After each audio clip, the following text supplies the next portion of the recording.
Aboard a massive ship, desperate cries echo through the void. Behind a sealed door, a gruesome scene unfolds. Bloody hands press against the glass in a final plea, before the last cry for help fades into darkness. And in the silence, a grotesque pod begins to swell.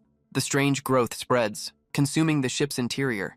A grim reminder of the crew that once walked these halls, one of the pods on the floor begins to rupture, just as a clean boot steps into the corrupted hallway. A lone figure clad in pristine armor has arrived. A ship-wide announcement echoes through the halls, calling all troops to the captain, but the order is met with hesitation. The squad leader seems to have other plans, dismissing the captain as a selfish coward. Their new mission is to save anyone who is left. Suddenly, a faint sound catches his attention. A desperate voice from the darkness pleads for help. The squad pushes forward because that's never a trap. But as one soldier turns his head, a strange reflection appears on his visor. A cold sweat breaks out as he realizes it's not a reflection at all. Before them lies a grim tableau of the fallen. The soldier can only stare, frozen in shock. His comrade grabs him, urging him to get a grip. The order is given: find survivors and watch each other's backs. Then, that same faint voice calls out again. He finds a hand reaching from the pile, because of course there's one. The soldier rushes forward, promising to get them out. But in his visor, that same twisted face appears once more. The survivor reveals its true form, a monster with a maw of teeth.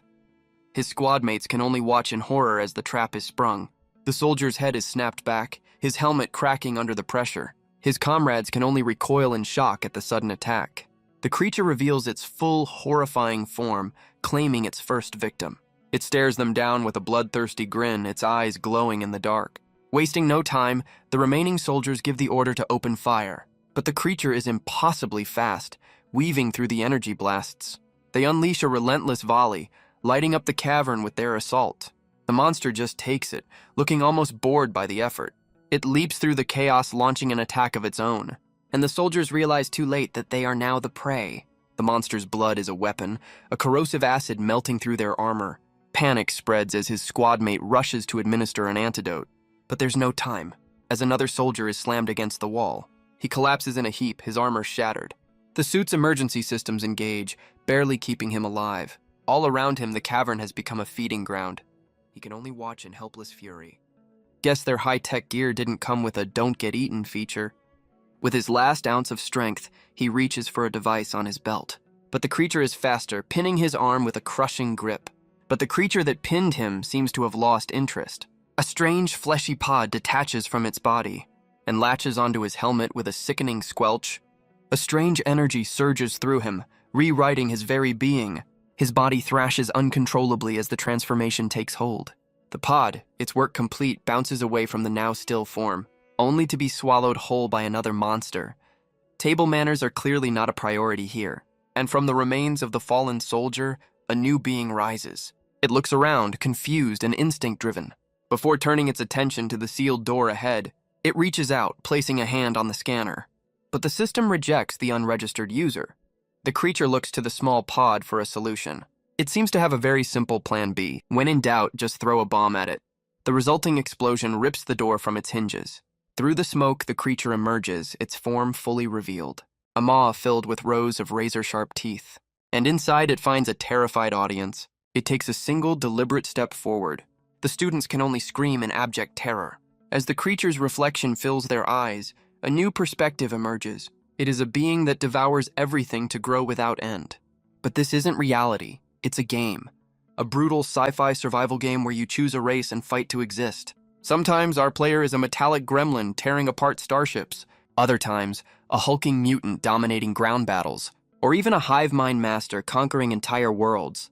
A modest hobby, really. He's played them all, but only one race truly felt like his own. The amorph. A creature that steals the DNA of its victims to evolve endlessly. At first glance, the amorph seemed powerful, but it was a miserable start. The reason it became his favorite was simple: its ability to evolve freely. His new life begins with a system notification, a UASM hatchling. He opens his eye for the very first time and takes in his new reality. The result of his first design is revealed. He blames his love for classic sci-fi horror for the look. A man of culture, I see, but there's no time for regrets as he begins to move. Suddenly, an unbearable itch takes over his body. He didn't realize shedding skin could be this irritating. His first thought is a primal one. He needs to eat. He scurries across the vast warehouse floor, a tiny creature in a giant world. He knows there are supplies nearby, but getting caught means instant death. Suddenly, his senses sharpen to an incredible degree. He can perceive details from afar, like the logo on a container. His awareness expands, scanning the entire room, pinpointing every object with a strange new perception. And just like that, he finds exactly what he's looking for. He leaps onto a control panel with surprising agility. A password lock. Well, that's a minor inconvenience for a super scorpion. He scoffs at the ridiculously simple password. But before that, he finds a stash of rations. He eagerly tears one open with his pincers and takes a massive bite. The taste is disappointing, but it's better than nothing. But then his instincts flare up. His tail lashes out with blinding speed, impaling a cockroach on the floor. One bug's trash is another bug's treasure, apparently. And just like that, a system notification appears, offering him the wings trait. He understands that gene fragments are the core of his evolution, and the wings trait is his first major upgrade. He accepts the new ability without hesitation. Small nubs begin to push through his back, rapidly growing into a pair of sharp insectoid wings. The evolution is complete, but there's a slight problem. Apparently, they don't come with an instruction manual. He focuses, trying to flex muscles he never knew he had. And with a sudden buzz, he lifts off the ground. But the effort leaves him completely drained and starving. He realizes the energy cost of flight is far greater than he imagined. From the shadows, he watches his potential prey scurry by. He knows there's one specific ability he needs to master his new wings. And with his first target set, he strikes without hesitation, consuming the smaller creature to absorb its essence. But even after the 20th attempt, he's seen no results. And frankly, they're starting to taste like burnt pancakes. His system confirms his status, a hatchling with a simple objective: survive. He desperately needs the robust vitality trait to manage his energy, a common passive skill that would finally free him from this constant hunger. He comes to a simple, grim conclusion. To survive, he needs to hunt a ton of cockroaches. Without a moment's hesitation, he leaps into the hunt, a tiny predator on the move. He lands, spotting his first targets, an unsuspecting roach, completely oblivious to its fate. He strikes down with brutal efficiency. Finally, a meal that doesn't taste like burnt pancakes. But his hunger is far from satisfied as he spots another group. He lunges again, knowing he cannot afford to fail. But his lunge ends with a thud against a metal door. He watches in frustration as his meal scurries away. A moment of pure, unadulterated irritation. He manages to corner another one, striking it down. Without a second thought, he consumes his prize. Another one down, but the hunger remains. Suddenly, a new power awakens within him. He's absorbed the cockroach's robust vitality, because who wouldn't want to be more like a roach? His frail limbs begin to shift and harden. His entire body plating grows thicker and more resilient. With his new, hardened body, he is ready. He solidifies his resolve. The humans on this ship are his enemy. He can sense their faint movements, a constant pressure to grow stronger. It's time to leave the cargo hold where his new life began. He moves with purpose, a destination already chosen. The cooling room next to the reactor, a place few would dare to tread. His backup plan? A little light sabotage of the ship's core systems? No big deal. He navigates the ship's inner workings, a shadow in the vents. Cautiously, he emerges into the quiet room. But something is wrong. He stops, alerted to an unexpected presence. He looks up to see his path blocked by a massive, spinning ventilation fan. His reaction is one of pure, unadulterated terror. Truly a fearsome sight. He tries to dismantle the grate, but the screws are too tight. It seems brute force isn't going to work this time. He realizes that damaging the fan would alert the entire ship to his presence, so he'll have to rely on his unique amorph abilities instead. His body glows, sensing the fine metal dust in the air, and analyzing the subtle slowdown of the worn-out blades. His brain processes all the data in an instant, telling him the perfect moment to move. It's all or nothing as he leaps straight into the deadly vortex. He shoots through the air like a silver bullet, his arm grazing the edge of a blade, but his timing is perfect, and he tumbles through to the other side. He lands, overwhelmed with the simple fact that he survived. After that near-death experience, he decides to keep moving. He stops, hearing voices from a nearby room. He listens as they discuss another failed experiment. Apparently, their boss is going to be super mad. Oh, the horror. He realizes this isn't just a research vessel, but a megacorp operation. And the test subjects, they're all based on Earthlings. He recalls the state of the world, where massive corporations have replaced governments. And among the various human factions, Megacorp is known for its decidedly evil alignment, turning people into slaves. He flaps his tiny, newly acquired wings and decides to scout the area for now. His future path depends entirely on what kind of research this ship is conducting. If they're creating mutant super soldiers, he could gain a powerful new body. And if they're experimenting with psychic powers, he could obtain those instead. He'd prefer the psychic route, but knows that's probably just wishful thinking. Suddenly, a faint plea for help echoes through the empty lab. He cautiously peeks around the corner. The plea for help comes from another amoeba, trapped and in pain. He analyzes its trait, oxygen storage, and deems it completely useless. So, definitely not on the menu today. Instead, he uses his hypersenses to scan the console for a solution. He detects a strange electrical energy source, and his senses tell him one button will end the experiment. He presses it, and as the machine powers down, a message of thanks appears. The creature offers a final word of advice. He's stunned by this act of selfless kindness. Elsewhere, in a sterile high-tech laboratory, a woman in charge makes her presence known. She questions a nervous researcher about the lack of results from test subject 26. He begs for more time, but she grabs him, her patience worn thin. She reminds him that failure could lead to a permanent retirement plan. His pleas are met with an icy, unfeeling stare. She addresses him by his full title, Senior Researcher 80 Wei, but then she changes tactics, walking away with a new proposal. She dangles the promise of a promotion to head researcher, and even better, a powerful connection to the Mars side. She reminds him that very powerful people are watching this project. With 80 cornered, she proposes a new substance, selonium, an untested awakening drug, she explains, calmly stroking her cat. It's the only option they have left on the table. She gives the order to administer it immediately, but 80 frantically objects, warning it could be fatal. Unmoved, she reminds him of their dire situation, and he relents. The machine begins the injection, starting with a tiny dose. Suddenly, the subject reacts, a tremor running through it. Seeing a glimmer of success, she orders the full dose, throwing all caution to the wind. She shoves 80's hand aside, taking full control. The purple serum surges through the tubes, a torrent of energy. The subject convulses, its silent pleas filling the air. But the scientist simply watches with a chilling, satisfied smile. The creature's agony is nothing more than data to her. She turns to the monitor, intrigued by the readings. Finding the results promising, she orders more tests on another subject. Her assistant can only bow and obey. Classic villain stuff. But then her cold composure suddenly breaks. She turns, sensing an unexpected disturbance in the lab.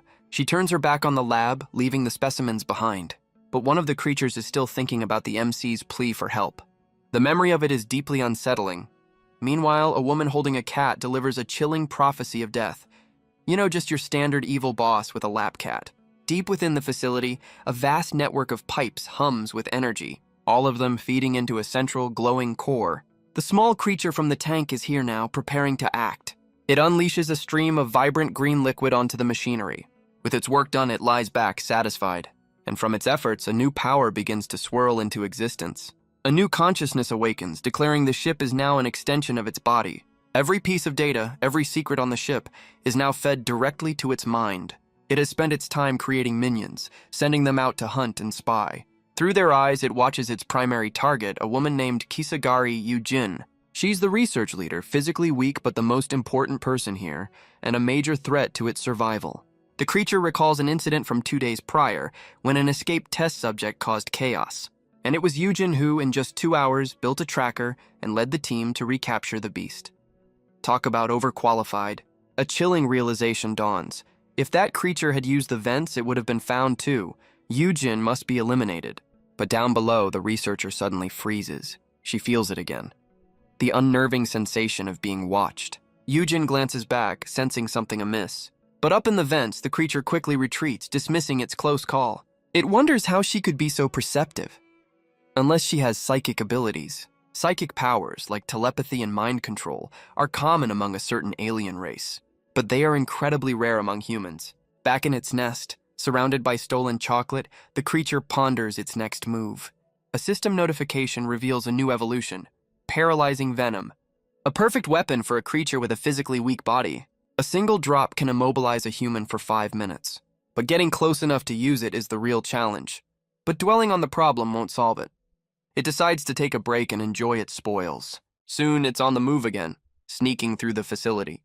It approaches a large containment unit, a familiar destination. Inside, a small pink creature waits, and our MC has brought it a gift. The stolen chocolate is dropped into a feeding slot and delivered straight to the captive being. The orb glows happily, apparently a fan of fine dining. The creature's thoughts then turn to the lab's researcher, remembering she has a pet cat, which could be the perfect way to create a vulnerability. The creature observes that the researcher's cat is often left alone, making it the perfect bait for its plan. The target, completely unaware, lets out a sleepy meow. From the vents, the creature peers down at the cat, whose name is Caesar, a fittingly imperial name for such a pampered pet.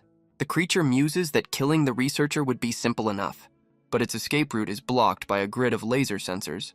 Even the slightest touch would trigger the alarm, leaving it trapped. Suddenly, however, the cat's ear twitches. Its eyes flash open, instantly alert to something unseen. The cat hisses furiously at something just out of sight. It stomps its paw, a silent scream of frustration. The noise immediately draws 2 armored guards to the scene. They find the cat just banging on a small vent. One guard sighs in relief, while the other looks like he needs a raise. Meanwhile, on the other side of the vent, a small spider-like creature lies defeated. It can't believe it made such a huge amateur mistake, but then a sudden realization dawns on it. It remembers seeing the cat looking completely listless and bored, and it recalls poking the cat's tail just to get a reaction. Meanwhile, the soldiers monitoring the situation can only facepalm. The creature remembers its own confidence, its certainty that it had a plan to deal with this. But its opponent was just a simple house cat, who was, at that moment, feeling particularly bored. Then, a sound from the ceiling vent catches its attention. Peering through the grate, it spots a potential new toy. Its eyes light up with predatory focus. With a single, decisive smack, it knocks the vent cover loose, ready to pounce. It scrambles into the vent with a loud clatter. The noise alerts 2 nearby guards. They dismiss it as just the cat, deciding to check on it later. After all, they're confident the little furball is perfectly safe. The cat, however, is busy hunting its way through the ducts. It pauses at an opening, peering into a long, dark corridor. Suddenly, its expression shifts to one of pure shock.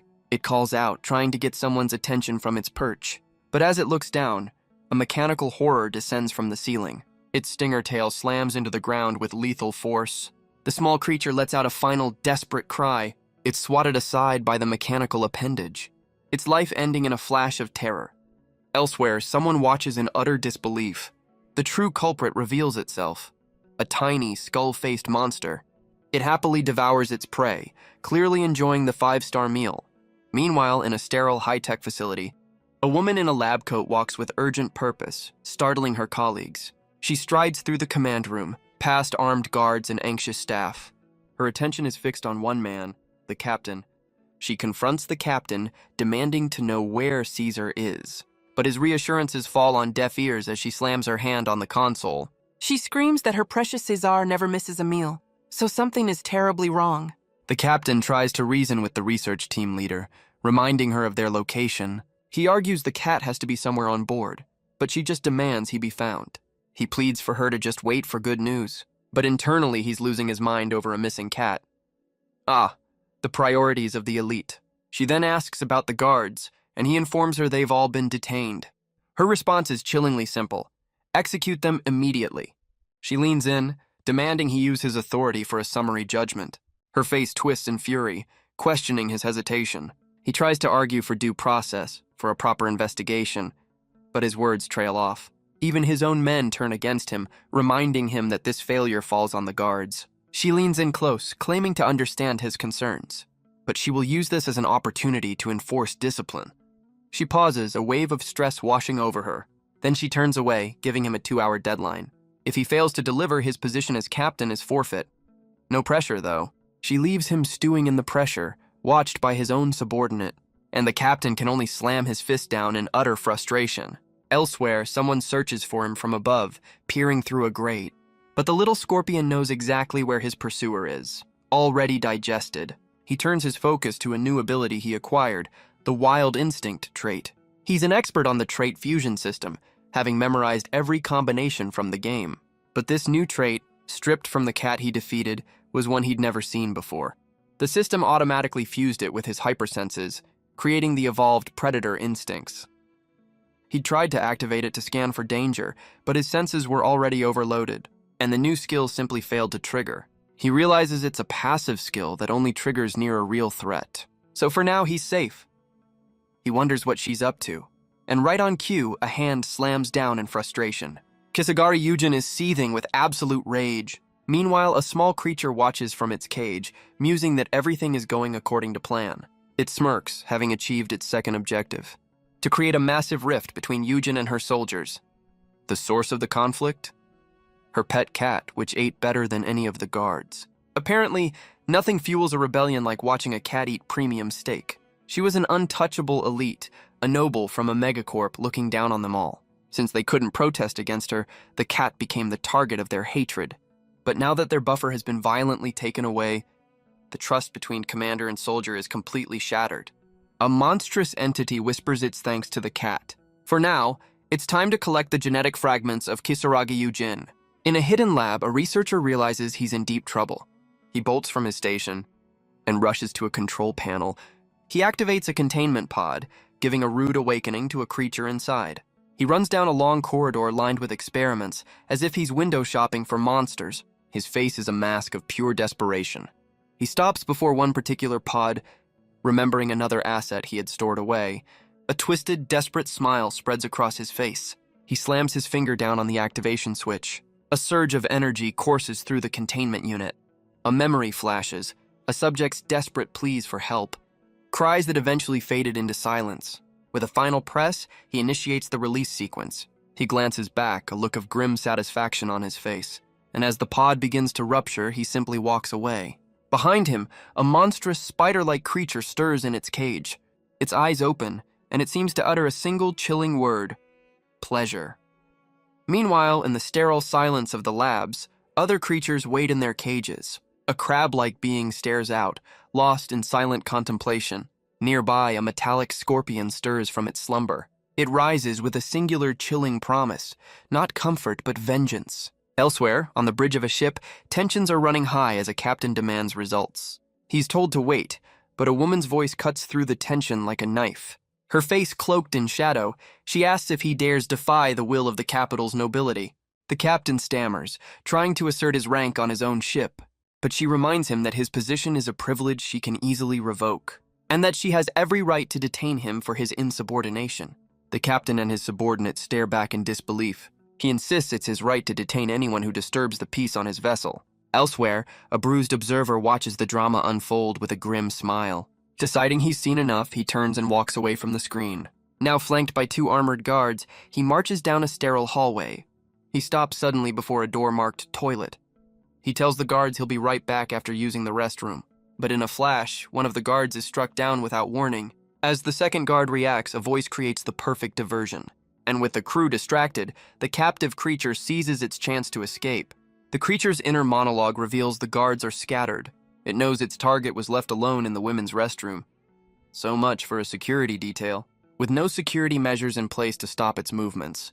The conditions are absolutely perfect for an ambush. It peers through the slats of a stall, its eyes locked on its prey. The woman at the sink is completely oblivious, and the creature knows it cannot miss this opportunity. It has already found its way inside through an open vent. The woman splashes water on her face, lost in her own troubles. As she looks down, the creature silently crawls onto the ceiling right above her. Its tail morphs into a deadly stinger, poised for the final blow. The stinger pulses with a strange green energy. It hangs directly above its unsuspecting victim. A single drop of water falls from her chin. Hitting the basin with a quiet splash, she lets out a heavy sigh, staring at her own reflection. But a faint hissing sound cuts through the silence. Her eyes snap open in sudden alarm. She whips her head around, pure terror on her face. The creature dives down, its stinger aimed right for her. A scream tears from her throat as she recoils in horror. But the stinger doesn't pierce her skin. It whips around her head, sending her stumbling backward. The creature faints, then launches itself back into the air with a shriek. This time, its stinger plunges deep into her shoulder. A wave of shock and agony washes over her. Her body convulses violently as she begins to choke. Her legs buckle beneath her, and she collapses onto the floor, completely helpless. A grotesque, foamy substance pools beside her. With a smiley face, she can only stare in horror as the venom works its way through her system. And as her life fades, a monstrous creature looms over her. A voice wonders what she's feeling in her final moments. Fear of the beast or the simple terror of death? In the end, it doesn't matter. Kisaragi Yujin's story ends here. Her essence flows into the creature, carrying her genetic code with it. It feels a missing piece of its own potential finally locking into place. A system notification appears. The conditions for evolution have been met. And without hesitation, its claw moves to accept the upgrade. But just as it's about to cash in its XP, the room is torn apart by a sudden blast. An armored soldier steps through the breach, weapon raised. The blast sends the creature reeling, its form glitching from the impact. It looks up from the floor to see the soldier's weapon glowing with immense power. A wave of pure terror washes over it. It wonders if this overwhelming fear is its new predatory instinct kicking in. An instinct that screams more guards are on their way, and it needs to flee. But it's too late, there's no time to escape. It can only drag its broken body towards the shadows. But then, the soldier speaks, promising to handle the incoming threat. And instead of finishing the job, they turn to stand guard at the door. Talk about a confusing first impression. A look of utter shock crosses the soldier's face. The soldier stands over the fallen victim, who can only look on in absolute terror. But the soldier's attention is suddenly pulled away by a creature that has latched onto their chest. Before they can even react, a sharp appendage is at their throat, and in a flash, the strike lands true. The soldier collapses, their promise to protect now broken. Their body hits the floor. Well, so much for handling the threat. The creature retreats into the vents, thinking it needs to hurry back to its nest. It finds a safe place to rest, cocooned in some kind of organic pod. After confirming the coast is clear, it decides it's time for an upgrade. The system initiates the evolution sequence. Immediately, its very shell begins to bubble and warp. Its form melts away into a grotesque fleshy mass. The old features dissolve into a churning pile of goo. The flesh writhes and reshapes itself, finally settling into a pulsating, brain-like cocoon. Inside, its consciousness drifts, feeling itself becoming something new. It's being remade by strange fluids, unable to see what it's turning into. The moment he entered the cocoon, he lost all control of his body. He had done all he could. Now he could only wait. Meanwhile, in the dark underbelly of the facility, the cocoon rests in a bed of strange organic growth. The fleshy shell begins to swell and pulse with new life. And like a poorly timed egg, it begins to crack. A slender, dark limb pushes its way out of the shell. A new creature, sleek and black, pulls itself free. Its sharp claws plant themselves firmly on the ground. And through the steam, a new silhouette takes its final shape. The creature cracks its knuckles, testing its newfound strength. A grin full of daggers stretches across its face. It lets out a piercing shriek, its bladed tail poised to strike. Elsewhere, a grim-faced official demands answers about a recent death. The medical leader confirms the victim was the head researcher, her neck torn by what looks like a small saw. He asks if they need an autopsy, because saw-like wound is apparently too vague. The team looks to him for their next move. The pressure in the room becomes unbearable. But the man in charge has no answers, only despair. Elsewhere, a man in charge demands an update on the criminal search. His security team leader reports that surveillance came up empty. He's asked if their primary suspect is the one, but the evidence so far suggests he's not their man. The pressure continues to mount on the leadership. He then changes the subject with a chilling question, reminding them of a recent incident in the lab, where a promising talent had his mind preserved in a test tube. Guess HR complaints aren't a thing here. He warns that if that's the punishment for simple disobedience, the consequences for this failure will be far, far worse. The chilling threat sinks in, and the room is filled with cold sweat. One of the team leaders nervously suggests they lie and call it an accident, but he's immediately shut down for his foolish plan. Another man offers an even worse excuse, which is met with pure scorn. The blame game erupts as the researchers turn on each other. Suddenly, a fist slams down on the table, and a powerful voice demands silence. The captain steps forward, putting an end to the infighting. He calmly reports their current location, near planet C08, a name that carries a heavy weight as it's known to be Space Dog's territory. The tension in the room is palpable, as one man asks if they're in this mess because of them. The bald executive mulls over the name that has everyone on edge, Space Dogs, a notorious band of pirates who raid and pillage across the galaxy, and are known as veterans of countless fleet battles. Against such a force, a simple research ship would be torn to shreds, but this threat also presents a convenient excuse to cover up the team leader's recent demise. The only flaw in the plan is their ship's pathetic weaponry. That's when one of the men speaks up, claiming he has friends he can call. The executive, realizing this man has connections with the pirates, grimaces and asks the cost. The price is a staggering 100 million credits, leaving the executive seething with rage. The man justifies the exorbitant price, claiming the risk is just that high. Defeated, the executive grits his teeth and agrees to the terms. As the meeting concludes, the awkward matter of the team leader's corpse is brought up. He orders it to be stored until the space dogs can retrieve it. Meanwhile, far from the ship's political drama, a new life form awakens. It's a larva, and it seems to be enjoying this whole being a monster thing. Rising to its feet, it realizes its old tactics are now obsolete. Before, it was about hiding and surviving. But now, with survival taken care of, it's time to think bigger. A status screen confirms its evolution, revealing it's just the first of 6 stages. The evolution tree shows the path from hatchling to larva, followed by the pupa and pre-adult stages, then the adult form, and finally, ascension, the key to clearing this survival game. Reaching that final stage would reveal all the secrets of his new race. But he knows just how difficult that path is, because in the game, he was the only one to ever see it. Clearly, he had a lot of free time. A sudden realization strikes him. Starting from this very stage, he can unlock specialized types. He immediately pulls up the menu to see what's available. 2 paths are open to him: physical and psychic enhancement. These types function like a skill tree, unlocking powerful synergies when conditions are met. He questions the source of these instincts, realizing he lacks the traits for the psychic path. He racks his brain, convinced he consumed everything he came across. But then a memory flashes through his mind. He recalls Kisaragi Yujin, the one victim he didn't fully devour. To unlock the psychic path, he must find her remains and consume her power. He scuttles through the facility's ventilation system, but his newly evolved body is a tight fit in the narrow ducts. Suddenly, he catches a scent on the air. The unmistakable smell of a decaying body. It's coming from directly below him. A low growl rumbles as he realizes he's found it: the morgue. A place where the dead are supposed to rest in peace. Down below, a lone technician is lost in his music. Keeping a lazy eye on the stasis units, he types away, completely unaware of the new co-worker dropping in from upstairs.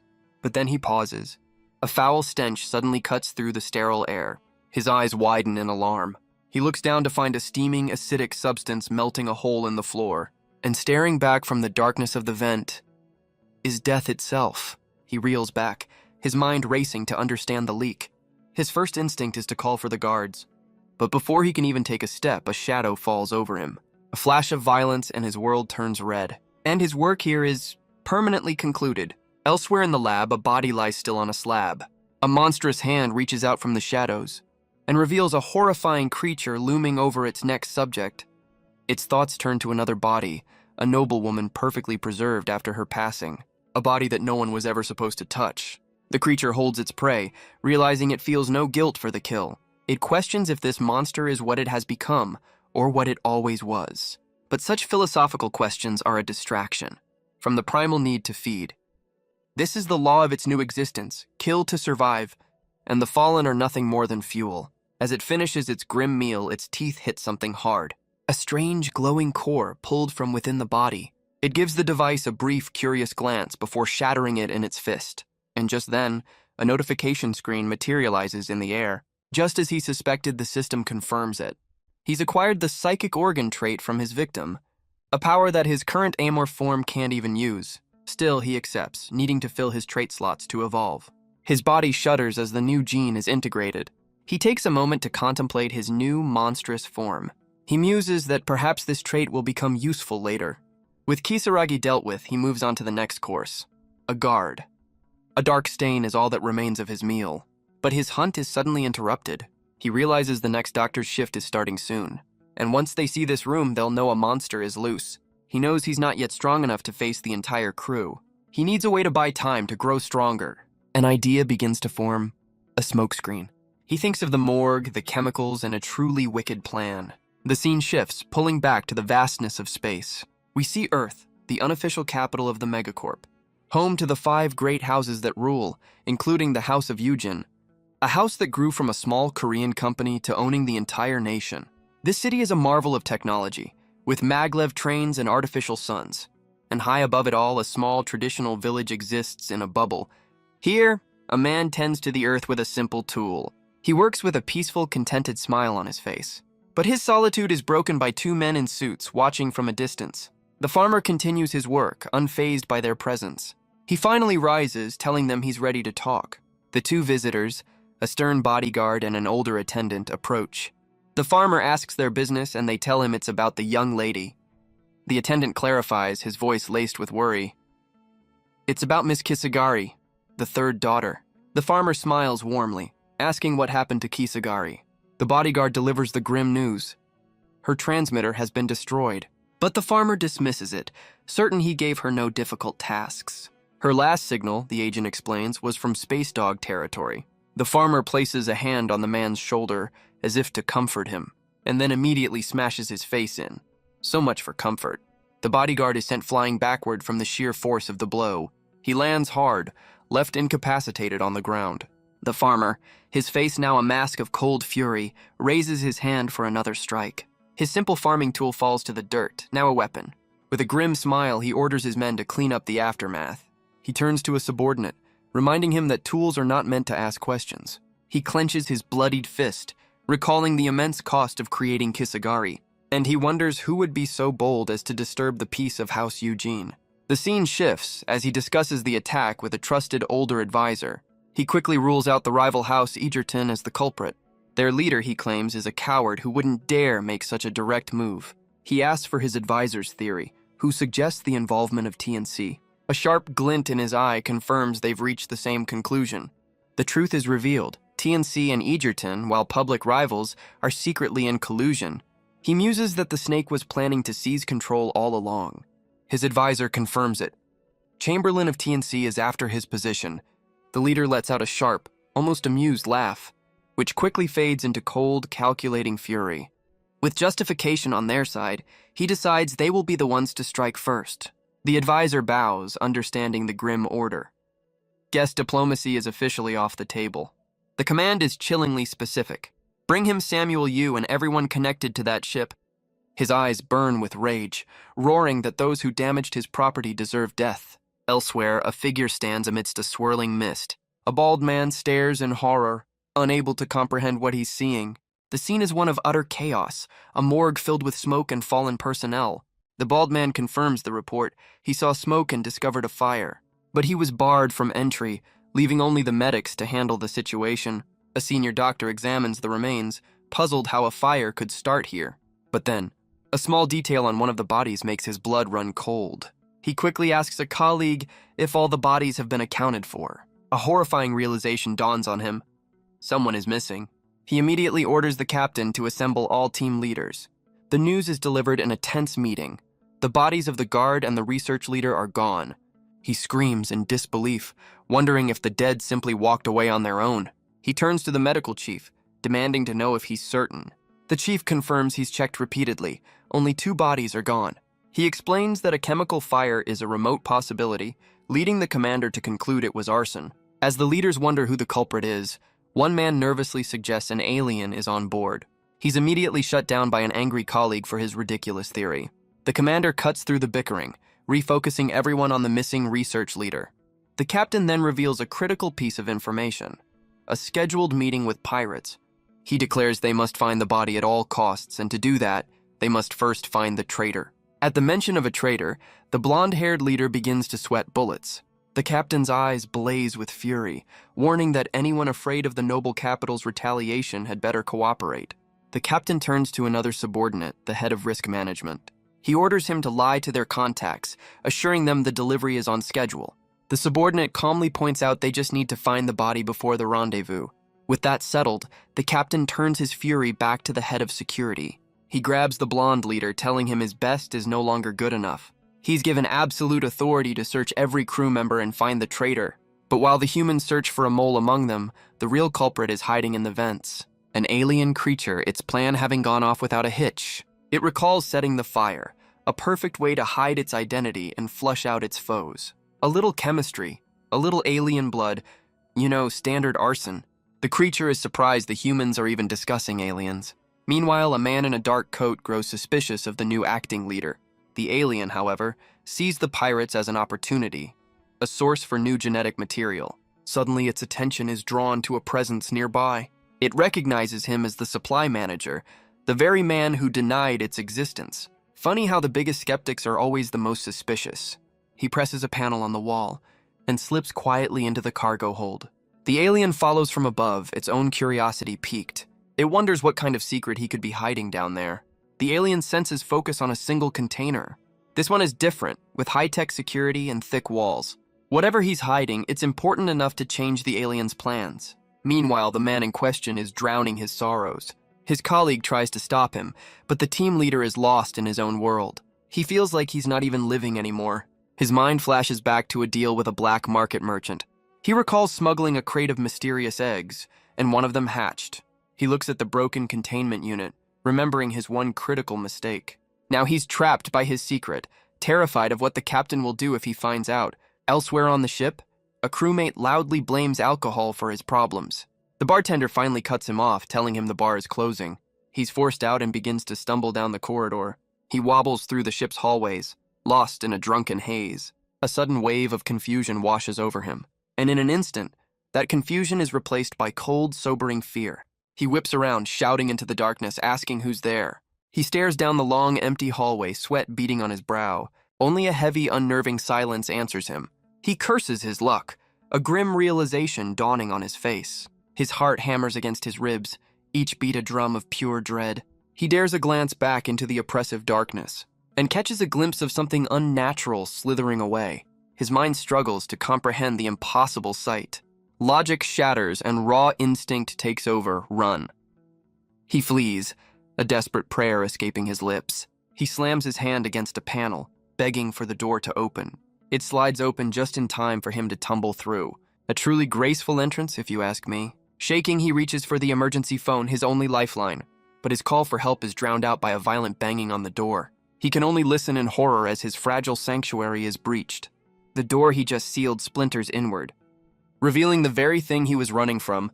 He scrambles away, grabbing the only weapon he can find. But the creature corners him, its shadow swallowing him whole. It opens its jaws wide, a final chilling thought in the air. And with a sickening finality, the hunt is over. The creature's thoughts reveal it had been watching him for some time. It judged his lazy patterns, making him an easy target. Apparently, even monsters hate a slacker.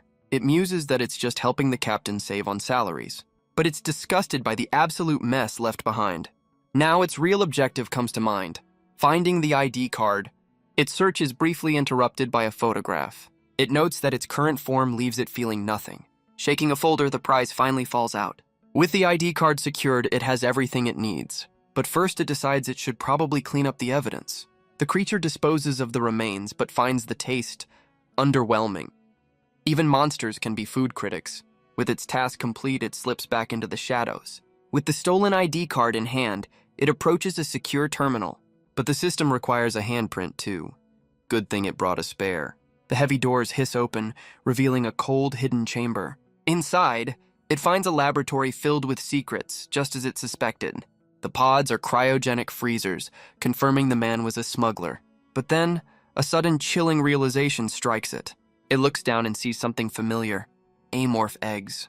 And one of the eggs is already hatched. It stares at the empty shell, wondering if this was its own beginning. The pieces click into place. The team leader was trying to smuggle it. It recalls that in the game, the Amorph starting point was a ruin, not a ship. It pieces together the story. The original creature hatched, escaped, and died of hunger. Only then did its own consciousness take over the empty vessel, which finally explains why roaches tasted like a 5-star meal. It looks down at the empty shell, a silent moment for the life that came before. But that moment of courtesy is over. It's time to act like a true Amorph. It grabs the remaining eggs with purpose, and begins to devour them without hesitation. The first to hatch is meant to eat its siblings, but no predation message appears. It licks its lips, unconcerned, as it eyes the next meal down the hall. A status window confirms its new traits, psychic and physical enhancements. It leaps through the cargo bay, realizing these are powerful late-game abilities. With these traits, it can finally begin its hunt in earnest. It needs to grow stronger, because apparently space dogs are a thing now. Out here in the silent abyss of space, no one will hear the screams of the crew. Meanwhile, inside the ship's landing bay, life goes on, completely oblivious. One of the crew calls his colleague Scott to dinner, but Scott emerges, explaining he's stuck working overtime. His friend sighs, clearly annoyed by the delay. Scott's friend sits down to eat, already complaining about their work. His colleague, Fincher, tells him to drop the shop talk during dinner, but the man insists, leaning in to share a dark rumor he's heard about a coming battle with the dreaded metallic gremlins. Fincher's expression grows grim as he reveals an even worse truth. The creatures aren't coming, they're already on the ship. He claims the strange smell in the air is their scent, and that people are disappearing. Another crewmate chimes in, confirming a team leader has vanished. Fincher now looks concerned, asking why the higher-ups are staying silent. The first man leaps up, convinced it's a cover-up to prevent mass panic. Fincher scoffs at the idea that this is just a scare tactic. He calls the other man a fool for his naive assumption. Elsewhere in the ship's vast hangar, a lone mechanic works late. A colleague named Cameron offers to grab him some snacks. The mechanic, Scott, just asks for a drink instead. He sighs, wondering if this repair job will ever end. But then he pauses, his attention caught by something. Cameron calls out to him, asking him to come over for a moment. Scott tries to brush him off, insisting he's busy. But his coworker's persistence is clearly getting on his nerves. Scott fumes, promising himself this better be important. Meanwhile, Cameron seems completely focused on something else. Scott finally gets up, wondering where his coworker has vanished. A voice calls out from the dark repair bay, beckoning him forward. Cameron's voice urges him to come inside the darkened room. Scott steps through the doorway, asking why the lights are off. His coworker asks for help, but Scott is clearly not interested. He reluctantly moves forward, flashlight cutting through the gloom, but a strange metallic smell suddenly stops him in his tracks. He calls out into the oppressive darkness as Cameron's voice lures him deeper. He takes another step into the blackness, only to trip and go sprawling across the floor. He clutches his head, groaning from the sudden impact. But then a horrifying realization dawns on him. He wonders why Cameron is playing hide-and-seek in the dark. Turns out the rumors about metallic gremlins weren't just for scaring the interns. A shadow rises before him, and he calls out Cameron's name in fear. But the voice that answers is a monstrous, distorted imitation. Before he can scream, a hand clamps over his mouth. The creature inspects its prey, seemingly delighted with its catch. A choked cry for help echoes from the darkness. Just then, Cameron arrives with drinks for his coworker, Scott, but he finds the workshop empty, with only a wrench left on the floor. He knows something is wrong. Scott never abandons his post. Suddenly, a voice calls out, claiming to be in the repair bay. Cameron is suspicious, asking why he'd be in there. The voice, now sounding like Scott, asks for help moving something in the dark. With a sigh, Cameron heads in, because what could possibly go wrong? He steps into the pitch-black room, flashlight in hand, only to find another light on the floor. Confused, he reaches for the dropped flashlight, a sense of dread growing. As he grabs the second light, something wet drips onto his face. He recoils in confusion, touching his neck. His hand comes away stained crimson. He stumbles back in horror as more drops fall around him. From the oppressive darkness above, a pair of eyes stare back. The flashlight beam reveals a horrifying creature clinging to the ceiling, and the mangled source of the voice it had been using. It drops its victim, seemingly pleased with its hunting prowess. Turns out, this is a redworm larva, one of the supply manager's little side hustles. A creature that evolved to mimic voices, turning sound into a deadly lure. By consuming the larva, he's absorbed its genetic traits. But this new ability has a catch. He can only mimic the voice of his most recent meal. A plan forms to use Cameron's voice as a lure tomorrow. With his hunt complete, his thoughts turn to another creature. He decides to give it a new name, number 26. He decides to pay a quick visit before returning to the nest. But a voice suddenly echoes in his mind. He realizes he can communicate through brainwaves. He tries to greet it back, but telepathy is apparently harder than it looks. The voice in his head greets him, its thoughts simple and direct. Food. He notices its vocabulary has grown, wondering if the psionium is responsible. He apologetically explains that getting food is difficult now, and that he simply can't provide any. He warns that the usual passage is now far too dangerous. After the research leader's disappearance, security was tightened across the lab. He hasn't been able to bring it food for days, leaving them with just awkward small talk. Understanding, number 26 says its farewells and begins to leave. He watches it crawl away, feeling a sense of helplessness. If he could just reach the pupa stage, he could help it. But the conditions for evolution are strict. The path to evolution is clear. He must consume 10 members of 2 different intelligent species. But with only humans on this ship, that path is completely blocked. Suddenly, a faint voice reaches out to number 26. A message, fragmented and weak, trying to make contact. It's the risk management team leader, reporting that everything is going according to plan. But then, he receives an unexpected directive, an order from the house. He quickly composes himself, feigning absolute obedience. He confirms that Lady Kizaragi is gone, and the ship will arrive as scheduled. But the voice reveals a critical piece of information. All of Captain Samuel's orders were recorded.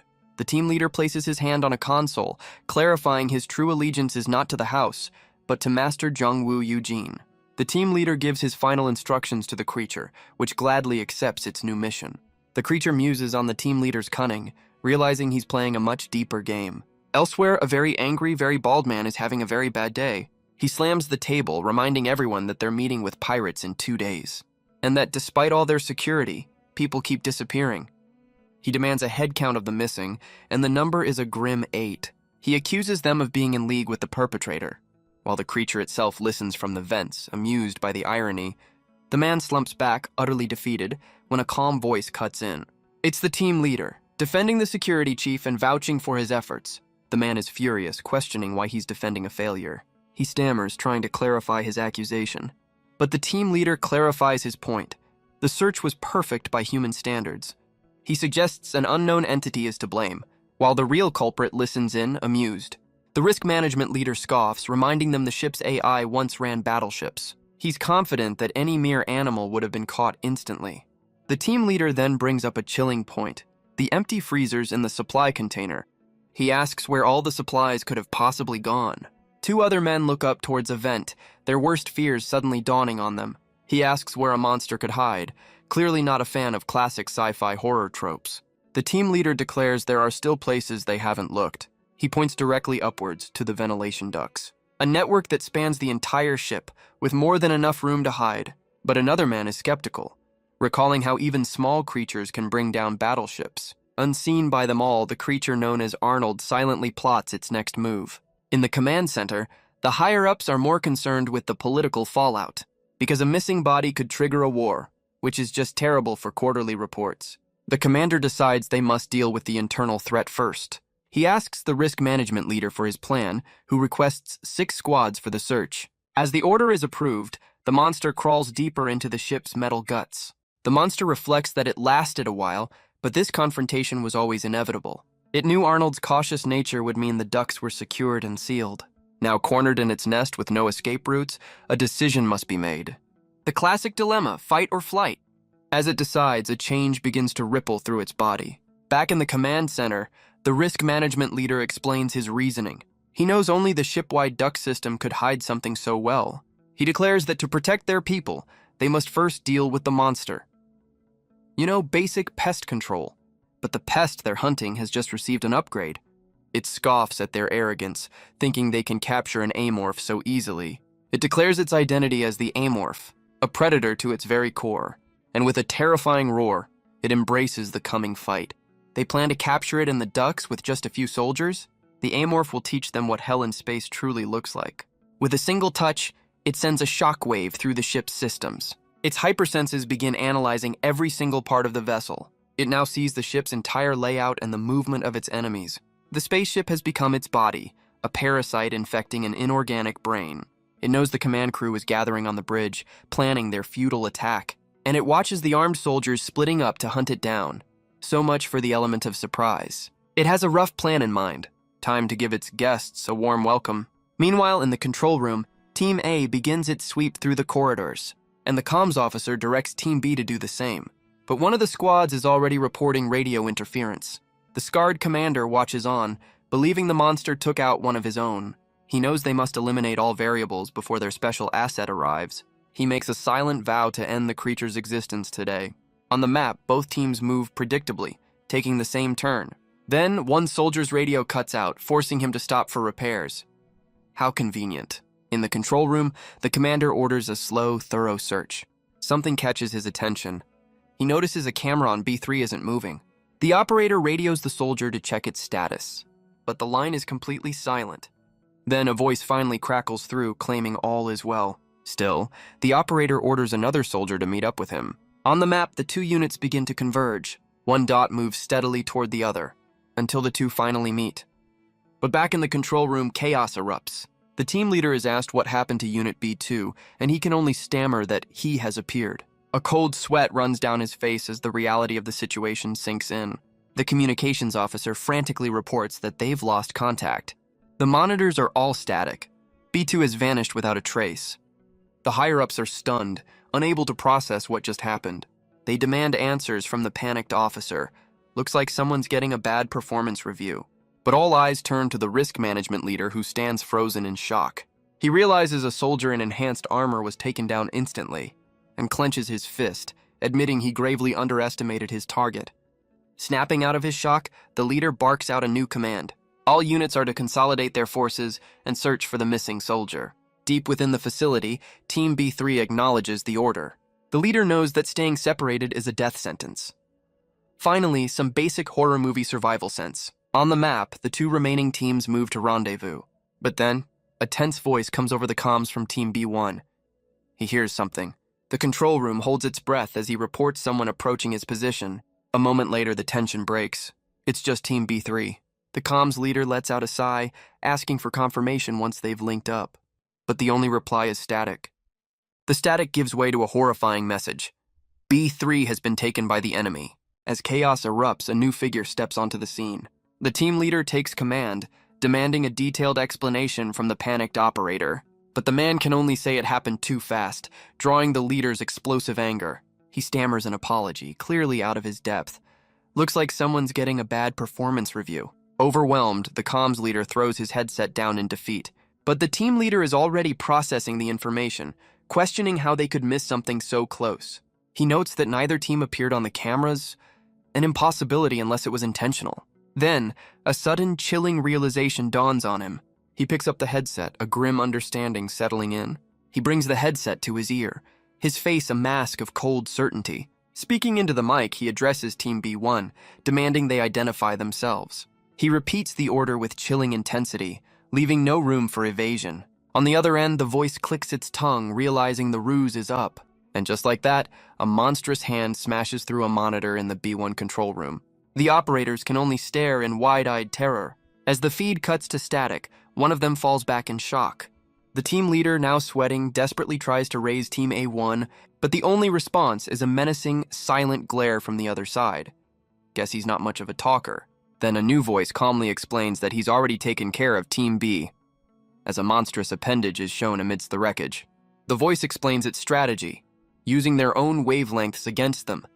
This scrambled the equipment of a soldier who fell behind the main group, leaving him isolated and vulnerable to its newly developed neurotoxin. After that, it was a rather satisfying meal. With Team B eliminated, its focus now shifts to Team A. It begins to stalk its new prey through the facility, and finds them moving cautiously down a long corridor. The creature notes that their high alert is to be expected. Unlike the last squad, this one heard its voice mimicry and will be wary, which means the hunter will have to be a little more creative this time. It peers down from the vents, knowing the squad will pass right below. It reflects on the irony of knowledge, how knowing too much can be a fatal flaw. Meanwhile, the squad leader prepares to advance. He confirms their location near the control room and directs his team to the right. He gives one final chilling reminder. If you hear a human voice, open fire. And as if summoned, a plea for help rings out. Well, that was convenient. The leader immediately identifies the trap and orders them to shoot. The squad unloads a volley of energy rounds down the hall. Their target is engulfed in the chaotic barrage. The leader signals to cease fire, his expression unreadable.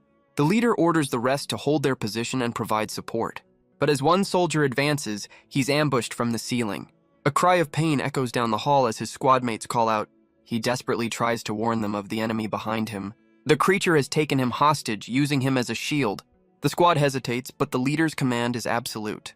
So much for the no man left behind policy.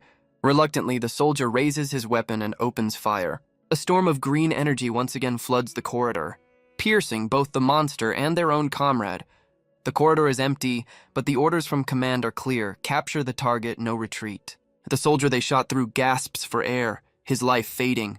His squad mate rushes to his side, desperately trying to stabilize him. He activates an emergency medical treatment built into the suit. The wounded soldier groans, barely clinging to consciousness. With treatment administered, they're ready to resume the mission. Because paid sick leave is not in the budget, One soldier's eyes burn with rage, promising a brutal end for the monster. But they find a clue on the ground. The creature was wounded in the blast. Its blood is acidic, unlike anything they've ever encountered. Undeterred, the soldier presses on, moving cautiously through the dark halls. The path forward is a narrow, suffocating corridor. To even the odds, one soldier requests permission for combat enhancers. The team leader immediately grants the request. A surge of raw power floods his vision, and his body convulses from the strain. He channels the agony into a single, focused point of rage. Vowing to end the monster, he declares he'll take the lead. He steps into the darkness, ready for a fight, but he stops, noticing the acidic trail leads somewhere unexpected. The creature simply melted its own exit. Guess it doesn't believe in doors. The armored squad finds the melted hole in the floor. They report that the creature has escaped into the corridor below. As they coordinate their search, they fail to notice the real threat lurking just above them. In a flash, the monster drops from the ceiling. One soldier whips around, alerted by the sudden movement. The creature lunges, a blur of claws and teeth. He opens fire, but the shots go wide as the monster closes the distance. His eyes widen in sheer terror. The creature slams into him with overwhelming force. His partner can only watch as the soldier is violently thrown aside. The remaining soldier lets out a furious roar. He unloads a barrage of energy blasts down the corridor. But the creature's bladed tail whips down with lethal speed. The soldier counters with a desperate swing of his own. He stands over his fallen partner, a lone defender against the beast. Overwhelmed by rage and grief, he slams his fist down. The impact cracks the very floor beneath him. Guess someone's losing their security deposit. The monster seizes the opening, lashing out with its tail. But he's ready, meeting the attack with another volley of shots. A sudden cry of agony escapes him as the pressure mounts. Elsewhere, the small creature scurries through the dark complex. It pauses, reflecting on how its targets were stronger than expected. The enhancement shots weren't enough. This wasn't like the simulations at all. It realizes it can't fool the AI with simple tricks anymore. And just like that, a devious idea sparks to life. It remembers there was one thing it overlooked. The soldier, still lying in the hallway. The man groans, barely conscious inside his helmet. Through the visor, his eyes are heavy, the will to fight fading fast. Suddenly, a faint, pained sound echoes from the darkness. The creature peers around the corner, perfectly mimicking the soldier's cries. The creature emerges, its cries of pain a perfect, chilling mimicry. It lunges at the fallen soldier, a blur of violence and hunger. The soldier's last sight is the monster's face, inches from his own. A single sharp claw plunges deep into his chest, piercing straight through the heavy armor and tearing out with brutal, final force. The creature takes a moment to savor its prize. Well, so much for that guy's pension plan. It seems satisfied thinking its work here is done. But it's not quite finished with him yet. It knows this attack will alert the others. But first, it reaches for the soldier's helmet and smashes the camera, cutting off the feed. Too late. The distress call goes out. A3 is down. Elsewhere, another soldier sprints through the corridors. His face is a mask of grim determination. He finds his comrade at the end of the hall, calling out his name. Rushing to his side, he desperately tries to get a response. He pulls out a medkit, hoping to stabilize him. But the creature was waiting, and the rescue is cut brutally short. A sharp pain pierces his throat, his words cut short. He collapses to the ground, clutching the fatal wound. His gaze falls upon his comrade, already lost. He chokes, his life slipping away with every gasp. In the distance, he sees the monster standing over its first victim. It turns, revealing its full, horrifying form. So much for a quiet rescue mission. A sharp tendril wraps around his helmet. It rips the gear from his head with terrifying ease. The monster leans in, promising to enjoy its meal. The soldier's world dissolves into pure agony. A tendril snaps tight around his neck, and the feed from his helmet cuts to black. The last transmission is a silent, blood-splattered view of the floor. In the observation room, the scientists recoil from the gruesome display. Their commander realizes the monster is coming for them next. The MC, in his new form, considers his next move. He's taken out 6, leaving only 90 more to go. He knows this ship lacks the latest enhanced gear. But if they bring out plasma weapons, this hunt could get dangerous. He knows plasma weapons are designed for large-scale warfare.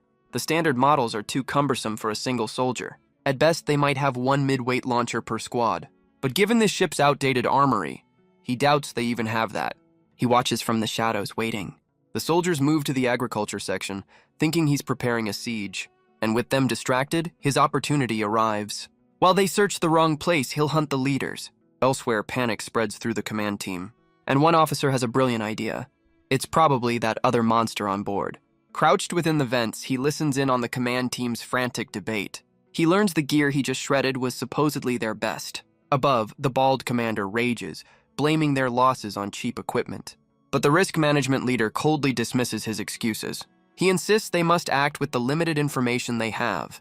And then, he makes a chilling request. He wants permission to use the plasma launchers. The other officers are stunned into outrage. Firing those weapons inside the ship would be suicide. A truly inspired risk management plan. And as his enemies fall into disarray, the hunter below prepares to strike. From its hiding place, the hunter scans the room, realizing its main target is out of reach. But the one closest to it is a man named Wei. It remembers this man well, researcher Wei, his daily tormentor. A plan for revenge, long in the making, suddenly falls perfectly into place. With a powerful push, it launches itself from the floor below. On the bridge, the officer's eyes widen, sensing the sudden shift in the chaos. The creature erupts from the ground, soaring towards its screaming target. We can only watch in horror as jaws of death descend upon him. The hunter lands, and the researcher's screams are silenced in an instant. The surrounding staff can only stare, frozen in terror at the carnage. The terror spreads as the creature turns its attention to the next victim. Another researcher is taken down in a flash of violence. One by one, the staff fall to the monster's relentless assault. Panic consumes the hallway as the survivors desperately flee the carnage. In the control room, an officer frantically tries to issue a ship-wide alert, but his warning is cut brutally short. Talk about terrible timing.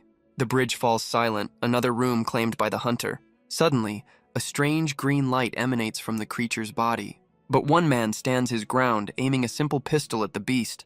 The creature scoffs at his bravery, knowing such a weapon is useless. The creature mocks his futile effort, ready to strike, but a single shot erupts in a blinding flash. The energy triggers a phantom pain in the creature's mind, a memory of being pierced by the very same power, a green beam of light that once tore through its flesh. Back in the present, the hunter is completely stunned. It recognizes the weapon with a surge of panic. A plasma pistol, a weapon of immense and costly power. He must be from the Yujin house, which is just fantastic news. The man's eyes narrow, his resolve unshaken. The man from Yujin house confirms it with a smug gesture. The weapon gleams in his hand, terrifying the onlookers. Because apparently, the real crime here is the price tag. He sizes up his target, a predatory smile on his face. He notes the monster's diverse abilities, comparing it to his own master. Without another word, he opens fire. A searing bolt of plasma cuts through the air and tears through the smaller creatures with ease. He intends to clean up all loose ends before his master arrives. The hunter realizes this is the greatest threat it has ever faced. He recalls his past victories in even more dangerous games. We're taught that predators are fearless incarnations of violence. But in reality, the greatest hunters are cowards who avoid unnecessary risks. A lesson he learned from years of gaming, of all things. And as a blast narrowly misses, that lesson is put to the test. The man in the coat seems almost amused by the dodge. His scanner reveals the truth. The hunter's heart is steady. He recognizes the scent of a true predator, just like himself. With blinding speed, the hunter leaps over the console, barely escaping the shot that follows. The team leader unleashes a volley of energy blasts, riddling the creature's form. But his colleagues are more worried about the expensive equipment. He gives a curt reply, promising to be careful. He drops into a firing stance, taking careful aim. But the hunter is too fast and the shot goes wide. Frustrated, he glares into the shadows where his target vanished. From behind cover, the hunter realizes it was all a feint. The team leader is already on comms, calling for backup. The hunter understands now, this wasn't an execution, it was containment. He's just stalling, protecting the others until reinforcements arrive. The hunter smirks, acknowledging his opponent's talent for deception. But he knows he has to end this before those reinforcements arrive. And just then, he spots the perfect tool for a little chaos. With a quick pull of the pin, he takes aim from the shadows. A blinding white cloud erupts, engulfing the hallway. The team leader dismisses the move as a petty trick, but it's enough cover for the hunter to make his move. The entire squad is disoriented, lost in the thick smoke. Their leader can only scream in frustration at his blinded soldiers. The team leader scans the smoke, a terrible realization dawning on him. He screams for his men to evacuate the captain, as a reptilian eye watches from the shadows. But his last-second judgment was fatally wrong. A monster's jaws open wide behind him, and snap shut with brutal finality. Elsewhere in the fog, a soldier calls out for his captain, hearing a faint reply. But another voice calls from a different direction, leaving him confused.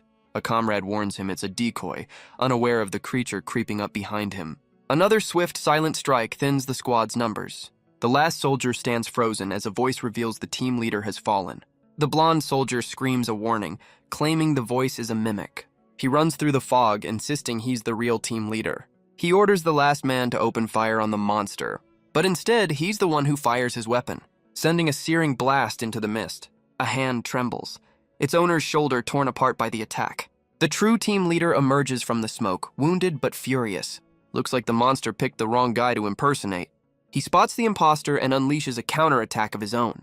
The green energy slams directly into the shape-shifting creature's head. The creature is sent skidding across the floor from the force of the blast. But it begins to contort, its back splitting open grotesquely. Sharp, blade-like appendages burst from its spine. It then launches itself through the air, straight at the team leader. In a horrifying flash, a devastating blow is delivered. The body falls, the strike having been instantly fatal. The monster stands over the fallen form of the team leader. Its claws are stained from the brutal counterattack, but through the smoke, a teammate sees a familiar silhouette and calls out in disbelief. The figure is already moving, a blur of motion rushing past his terrified face. The teammate's scream echoes through the chaos. As the monstrous figure closes in and seizes him in a brutal grip, he's dragged away, catching a glimpse of its terrifying, winged form. The creature makes a swift escape through the ceiling. It retreats down a deep shaft, its instinct screaming at it to run. Just then, reinforcements finally arrive, and their leader is less than pleased, yelling at them for their tardiness. He orders them to secure the gruesome scene immediately. A captain receives the casualty report, learning the acting medical team leader is among the fallen. The commander demands to know if there are any survivors. He's told only one person made it out, senior researcher Wei. He was apparently immune to the monster's neurotoxin, but the damage is permanent, leaving him a shell of his former self. The subordinate then makes a shocking suggestion. Surrender to the pirates. The commander explodes, accusing him of pure cowardice, but the subordinate coldly tells him to get back to work. Guess HR isn't a priority right now. Left alone, the commander surveys the grim aftermath. He runs through the list of fallen leaders, his fury growing, and for a moment he considers abandoning it all, unaware that he's being watched. The commander spots something unusual, a team leader's weapon. He orders a soldier to retrieve it from the fallen. The energy pistol is placed in his hand. He checks its charge, noting it's still functional enough for self-defense. The cracked energy cell reflects his own fractured trust in his crew. He walks the desolate halls, caught between a monster on board and pirates on the way. Meanwhile, deep within the ship, the true predator stirs. It emerges from the grotesque remains of its victims. With the leadership gone, it declares its intention to expand its nest. Apparently, it's time for some aggressive interior redecorating. It begins to strategize its takeover. First target, the cafeteria. Next, the armory, to neutralize the one weapon that can stop it. And finally, the lab, for a little genetic shopping spree. With the resources there, it can evolve and prepare for any enemy. The plan is set: infest the ship and steal the plasma launcher. It moves through the vents, haunted by a previous conversation. The words of a dying man spoke of a mysterious figure named Eugen. An unknown enemy is the greatest threat, so it must be prepared. It emerges from the darkness with a cheerful greeting. But from the shadows, someone is watching, noting number 26's good mood. The shadowy observer questions its good mood, and number 26 confirms the pain is gone. It realizes the facility must be on lockdown, with everyone hiding. This seems like the perfect opportunity to be a little bolder. Suddenly, red emergency lights begin to flash. An armored guard stands watch in the crimson-lit hallway. Number 26 waits patiently in the shadows, wondering what's happening. After 30 minutes pass with no movement, a new personal best for patience. It decides there's no longer a need for caution. It pushes open a ceiling grate and drops down. Landing in a familiar lab, it greets the old equipment. Its gaze falls upon a small, pink creature floating in a containment unit. It realizes the creature will starve if left here all alone. A quick assessment reveals the slime is hardy and not a picky eater. So it offers the little creature a chance to escape. The slime is, unsurprisingly, very keen on the idea. With a silent warning to be careful, it prepares to act. It launches itself directly at the glass containment unit, shattering the tube and catching the slime mid-air. The grateful little creature happily attaches itself to number 26's back. But the slime seems to have a plan of its own, telling it to just wait. Number 26 watches, confused, as the slime announces it's making a nest. But it seems number 26 has its own idea of interior decorating. It unleashes a torrent of green fluid from its mouth, which rapidly grows into thick organic vines covering the entire room. It then connects its own body to the new growth. A quick and effective way to ensure no one can use this lab again. With the redecorating done, it's time for a snack. It consumes the preserved brains, ignoring the awful taste for the sake of nutrients. The little slime, however, seems to be enjoying its meal just fine. But the feast is cut short as number 26 senses an abrupt change. He senses their approach, wondering what took them so long. He identifies two distinct presences, a soldier and a researcher. He scoffs, thinking they'd need an entire squadron to stop him. The two men arrive at the lab's entrance and are immediately stunned by the sight before them. Apparently, aggressive overgrowth wasn't in the mission briefing. The soldier realizes these aren't just plants, and they're not alone. He snaps his rifle into position, unleashing a volley of energy blasts as the creature lunges. But his attack is met with overwhelming speed and force. The creature's tail pierces through his armor in a single devastating blow. His final moments are a blur of pain and terror. The soldier is swiftly and brutally dispatched. As the body falls, the creature spots another human cowering in the corner.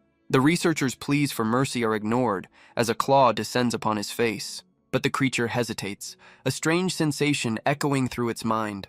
A small pink slime emerges from its back, having a sudden realization. It recognizes this man as one of the scientists from the bubble slime experiments. And it seems this little guy just remembered it holds a grudge. The researcher freezes, understanding that his past has finally caught up to him. The creature offers the researcher a final horrifying gift. The pink slime lunges forward, enveloping his entire head. A gruesome end as the slime begins to dissolve its target. The creature ponders the nature of death, before deciding it doesn't matter how you die, as long as you become a meal. It then turns its attention back to the system interface. A new notification appears, a reward for its recent acquisition. It seems the creature has achieved its goal much faster than anticipated. After consuming over 500 samples, it has finally unlocked a new specialization. Now holding the very slime that delivered its revenge, it wonders if it should activate this new power. It tells the little slime to wait. A process is about to begin. With a single decisive tap, it confirms its choice. A violent surge of energy rips through its body. Its very form begins to twist and contort. A dark power envelops it, forcing a painful evolution. The little pink slime can only watch, reflecting the monstrous change. But then, the slime itself begins to glow and expand. It grows larger and larger, seemingly sharing in the power-up, only to deflate moments later back to its tiny size. Well, that was anticlimactic. The creature observes its companion, noting that it has grown up, though the slime seems utterly confused by the statement. The slime seems to be arguing, insisting that the creature is the baby. It bounces around emphatically, while the creature simply looks on. He considers his own larval state and admits the slime isn't entirely wrong. He'll wait until his companion learns more words before trying to explain. Turning his attention inward, he assesses his new, more robust body. His height has increased, and his limbs are now covered in tough biological armor. The leg strengthening skill has made his legs incredibly thick and powerful. It's time to check the stats, and a complex screen appears before him. The upgrades are impressive, but there's a type penalty that catches his eye. The requirements to acquire a new type will double with each one he learns. He reflects that in a game he would have timed this better, but for now he'll postpone the next unlock to test his new traits. First, he summons the saw blade tentacles. The barbed whip cracks through the air, striking a nearby wall. When combined with his physical enhancements, it becomes a truly powerful weapon. Next on the agenda is the contamination organ. He can now generate spores that secrete a powerful acid on command. With this ability, he can turn the entire ship into a deadly fortress. With his checks complete, he heads toward his next destination. But a strange pink sac on his tail seems to ask where he's going. He wonders how the crew will react to his new form. And it seems he has his answer. The crew scrambles in a desperate panic. They rush to seal the blast doors behind them. But one man is completely paralyzed by fear. So much for no man left behind. His colleague shoves him aside to grab the lever himself, and the heavy doors begin to seal shut. But something smashes through the reinforced metal, and it's not the creature they were running from. A maw of jagged, crystalline teeth opens wide. The new arrival towers over the terrified men, a predator unleashed. Their screams for help echo through the corridor, but the creature isn't interested in them.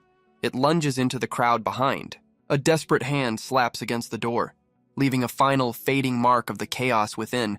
Far away, a colossal ship drifts silently through the void. And inside, a single eye remains shut, lost in a dreamless state. A man floats in a healing pod, his body a canvas of scars, wondering where everyone went. His hand twitches as he tries to convince himself this is all just a nightmare. He questions what sin he committed to deserve this torment. His eyes remain closed, but his senses are on high alert. The sound of footsteps echoes through the chamber, and he wonders if soldiers have arrived. But as his eye snaps open, he realizes it's something far worse. The same monster from his nightmares has returned for him. But instead of attacking, its bloodied finger presses a single key on a console. He watches in confusion, because apparently this monster also knows how to type. Suddenly his eye widens in shock. A strange energy begins to envelop his head, igniting a searing pain that feels like his mind is burning from the inside out. But the agony flooding his mind isn't his own. He's reliving the final, desperate moments of the creature before him. 3 hours later, the lab has fallen silent. The monster is given a strange pink substance which it consumes. Through their new mental link, he asks if it feels the satisfaction of revenge. But looking at the remains of its tormentors, the creature has no such concept. He realizes this being, number 26, lacks any higher emotions like vengeance. A chilling thought surfaces about the researchers' true purpose for it. They wanted it to evolve into a sea demon, a colossal, multi-eyed horror from the game. He once dismissed the similar designs as lazy, but now he's not so sure. The creature communicates a simple, primal thought. It's full. After its meal, it seems tired, almost docile. Meanwhile, its nest continues to spread, overtaking the sterile facility. The expansion is proceeding exactly as planned.